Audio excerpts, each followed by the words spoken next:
This video is brought to you by Birch Living. More on them in a bit. I love doing what we eat in a week videos here on this channel and homemaking videos. This week, I'm gonna take you on a little combination of the two. Throughout the week, I'm going to bring you along as I cook meals for my family of 9, as well as whatever homemaking tasks come up, because plenty of those will happen. Well, probably won't record every one of them because that would be a lot. But I'm just gonna take you for a week of cooking and homemaking. First thing on the list today, I am going to make my chicken pot pie, but instead of my sourdough biscuits or my einkorn biscuits, today I'm gonna do spelt flour biscuits. This is something I've been doing a lot lately, and it turns out beautiful. It's a quick and easy meal to pull together now. That is if you already have chicken cooked. This afternoon before nap time, I got going a chicken in the oven. I just drizzled it with a bit of coconut oil. I had some coconut oil that I fried onions in for my green bean casserole for Thanksgiving, strained off the excess flour, and then just stored it in a little jar. Used that to drizzle the chicken with, added some salt, and now it's ready to pick off the bone to use for my chicken pot pie.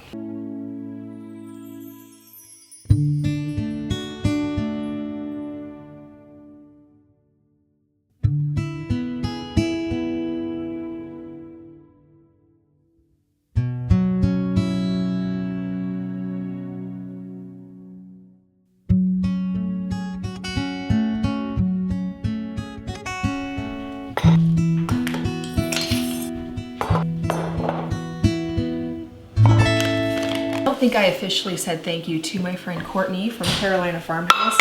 She sent me these measuring scoops, which I think are about the prettiest measuring scoops I've ever seen. Absolutely love them. She's here on YouTube. Search Carolina Farmhouse and follow along with her. Again, thank you so much for sending me these. I think they're absolutely beautiful. I need to get the link from her because I know they're off Etsy. All right, I'm starting with 4 cups of all-purpose spelt, 2 tablespoons of baking powder, 2 tablespoons of sugar, and 2 teaspoons of salt. Give that a quick stir and then cut in my butter and add the milk.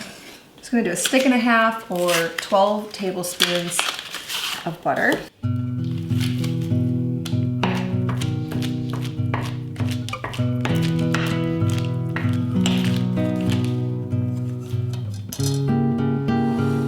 I just like to work this in with my hands.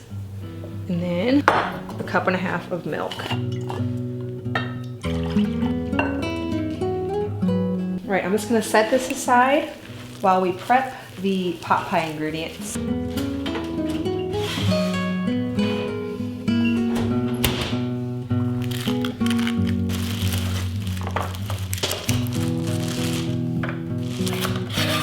Now, what I love most about this meal is that you can use whatever vegetables you have. So sometimes I have celery, sometimes I have peas, sometimes I have sweet potatoes, sometimes potatoes.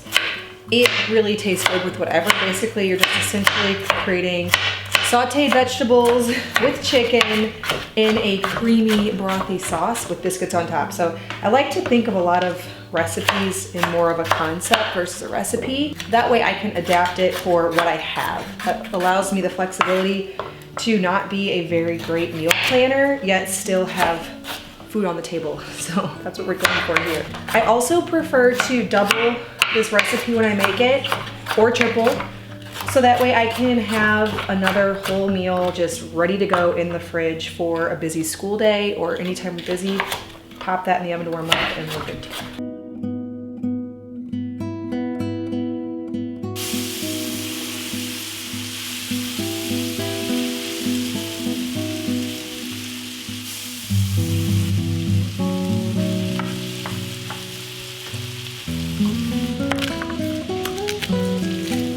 For the salt, I just like to eyeball it, and then same with the flour. I just want to add enough flour to thicken the broth and cream. Sometimes you need to add a little bit more flour, sometimes a little bit more of the liquid component, sometimes more salt. Definitely want to give it a taste as you're going. For me, I'm just looking for a creamy, brothy gravy that has plenty of salt to salt all of those vegetables and chicken and the gravy. Also, obviously add some pepper to your liking. This is just the most comforting dish. It's my family's favorite. After I make a whole chicken, it's usually my pattern to get some broth going.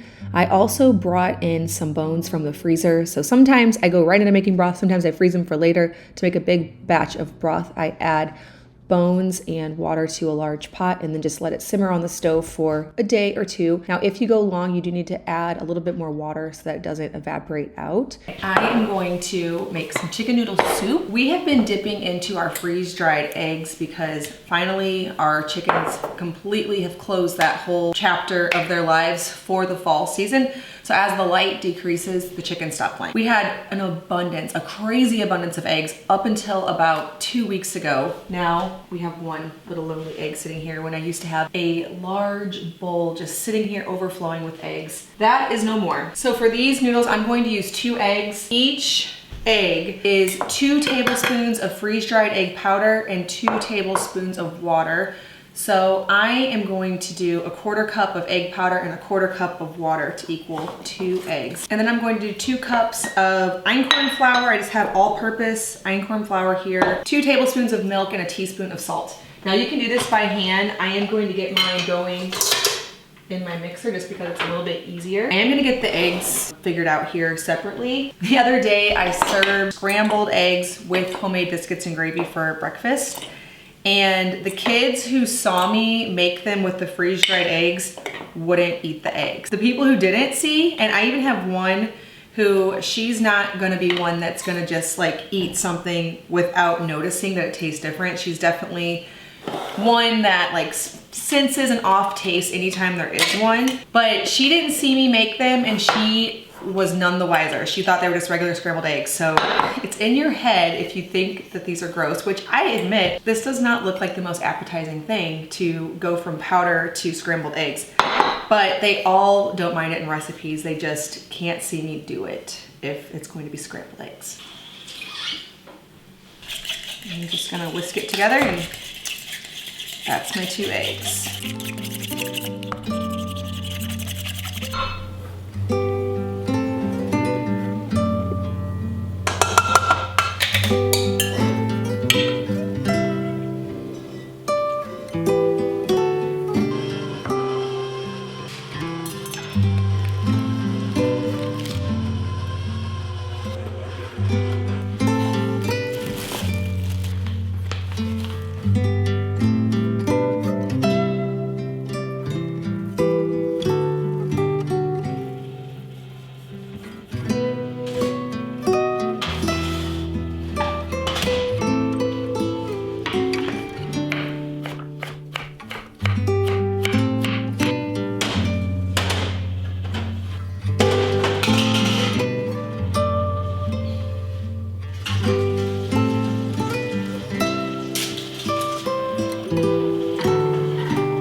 What I love about these soup noodles is they are very rustic. If I wanted to get out my pasta roller cutter for my KitchenAid, that attachment, and do everything more precise, that's what I would do for pasta. But for these, they're just a quick thing that you can make up before dinner on the fly to add a little carb portion to your soup. At this point, I'm just gonna wait for my chicken to finish cooking, then pick it from the bones. I have a lot of time till dinner, so I'm just basically getting this started now and then it'll be ready by dinner. Got some vegetables sauteing. I'm doing onions, garlic, carrots, and then I'm doing some freeze-dried zucchini because we need to use this up. We have a ton of this from the summer.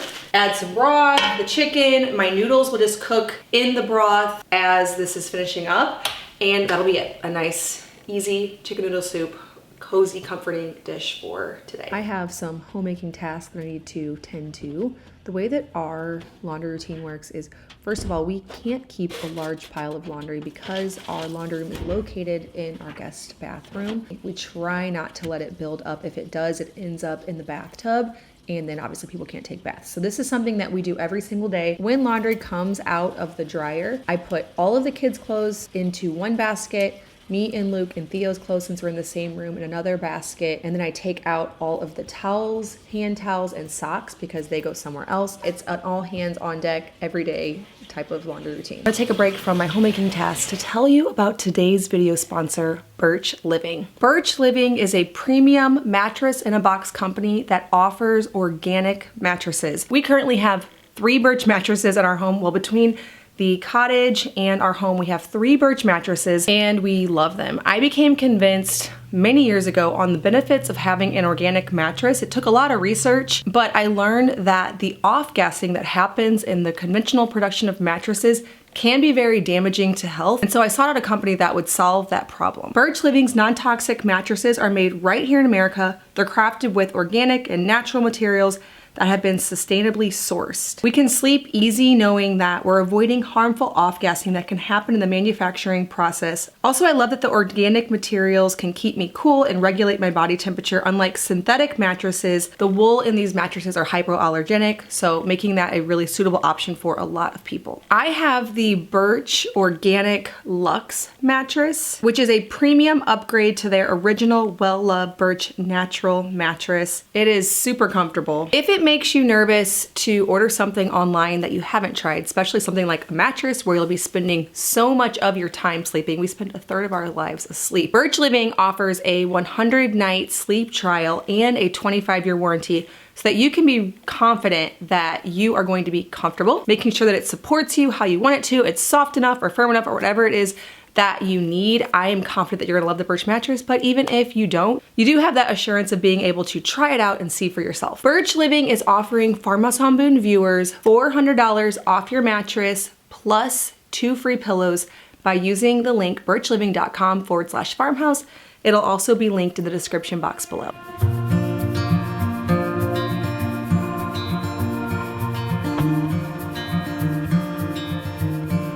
Close your eyes. With the greenery of winter, it's easy for me to forget about all of my green plants. I usually stash them somewhere, whether it's up on my laundry room shelf or behind greenery on an armoire, and then try to remember to regularly bring them in and water them. I like to do it right in my bathtub, let them drip for a little bit, and then put them back where they belong. I know you've had a really bad day.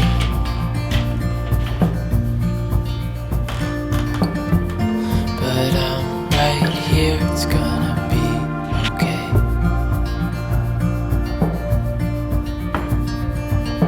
The world could fall down, it's gonna be okay. The sun could go out. I don't think I remember to get footage of the final product, but trust me, it was delicious. My daughter decided to make some zucchini bread from reconstituted zucchini, so I just added the freeze-dried zucchini to a bowl, added some water until it felt about the right consistency. I didn't really measure anything, of garden fresh shredded zucchini, and then just use that to make zucchini bread. Don't let go. I understand. I know it hurts. It wasn't fair.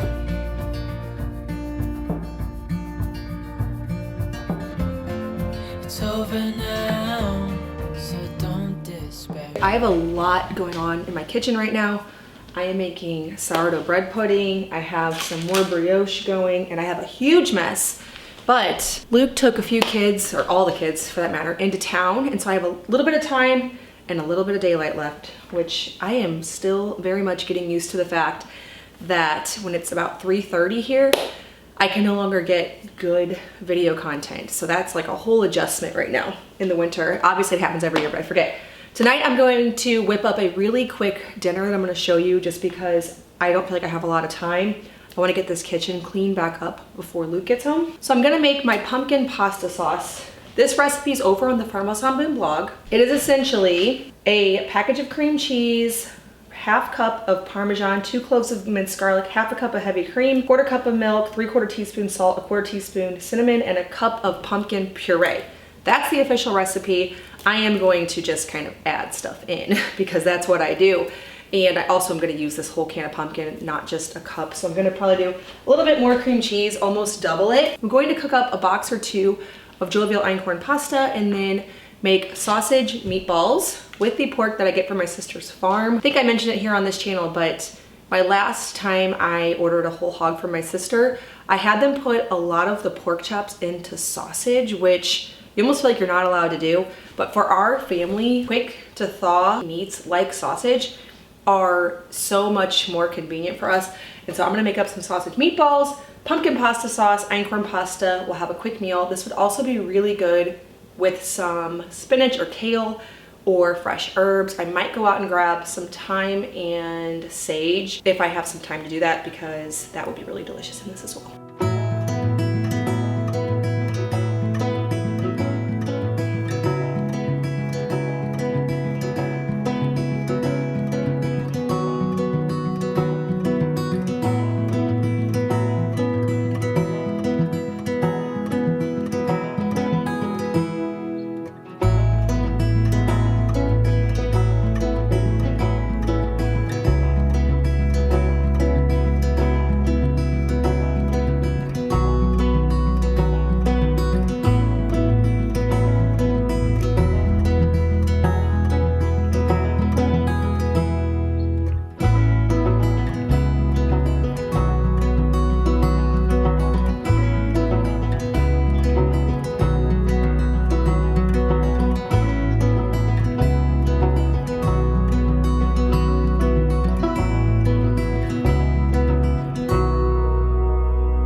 For another dinner, I am making one of my favorite combinations, which is meat, mushrooms, cream, and fire roasted tomatoes. Anything that has cream and tomatoes to me is so delicious. I'm going to do chicken served over top of mashed potatoes. I'm starting by getting my potatoes going in some boiling water and slicing up my mushrooms. Now I have a skillet that we used at lunchtime, so it's not like it's been sitting here dirty for ages, but I don't really want to wash it when I'm just going to clean it again. I want to add some flavor. So I deglazed it with some wine and then added butter and the mushrooms. I was trying to make this a one-pan wonder, so I just moved the mushrooms around to add the chicken, but I ran out of space, so I ended up going onto another skillet, added salt liberally. I am just trying to give it some color on both sides, and then put the lid on to allow it to finish cooking. Adding a little bit of flour in with the butter to create a roux to thicken up my cream sauce.